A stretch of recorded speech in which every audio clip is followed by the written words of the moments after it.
প্রিয় শিক্ষার্থীরা, আমরা এখন এই ভিডিওতে এই যে 3 ও 4 এর দুটি সাধারণ গুণিতক লিখব। ঠিক আছে, খুবই সহজ। আমরা প্রথমে 3 এর গুণিতকগুলি লিখব।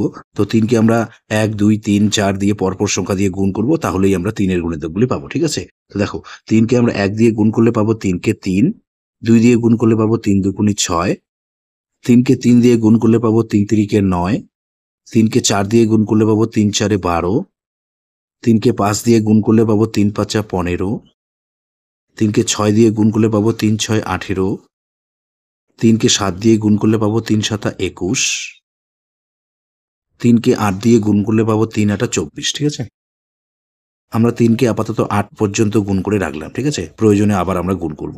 তো এরপর আমরা এই 4 এর গুণিতকগুলি লিখি। 4 কে আমরা 1 2 3 পরপর সংখ্যা দিয়ে গুণ করব, তাহলেই আমরা 4 এর গুণিতকগুলি পাবো।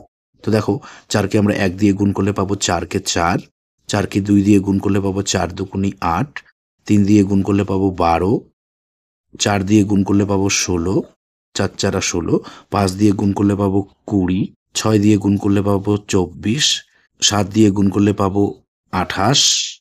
তো আমরা এখন আপাতত এই 4 কে 7 পর্যন্ত গুণ করে রাখলাম। ঠিক আছে, এখন আমরা দেখি দুটি সংখ্যার মধ্যে সাধারণ গুণিতক পাচ্ছি কিনা। যদি আমরা না পাই, তাহলে পরে আমরা প্রয়োজনে আবার গুণ করব।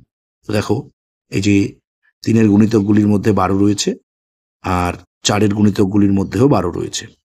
3 এর গুণিতকগুলির মধ্যে এই যে 24 রয়েছে, এবং 4 এর গুণিতকগুলির মধ্যেও 24 রয়েছে। তো আমরা এই যে দুটি সাধারণ গুণিতক পেয়ে যাচ্ছি। ঠিক আছে, তাহলে আমাদের কিন্তু আর গুণ করার প্রয়োজন নেই। সুতরাং 3 ও 4 এর দুটি সাধারণ গুণিতক হলো এই 12 আর 24। এই হচ্ছে আমাদের অ্যান্সার।